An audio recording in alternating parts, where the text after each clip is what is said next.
everyone, welcome back. If Instagram open but shows a blank or white screen, first swipe up from the bottom of your screen, look for Instagram and completely close it, then reopen it.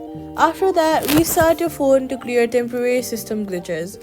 Then head over to your app store, search for Instagram, and then make sure the Instagram app is updated to the latest version.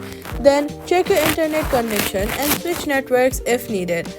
On Android devices, clearing the app's cache can fix loading issues. If the black screen continues, uninstall the app by long pressing on your app icon, remove app, then delete the app. After deleting it, go to the app store, search for Instagram and reinstall it again.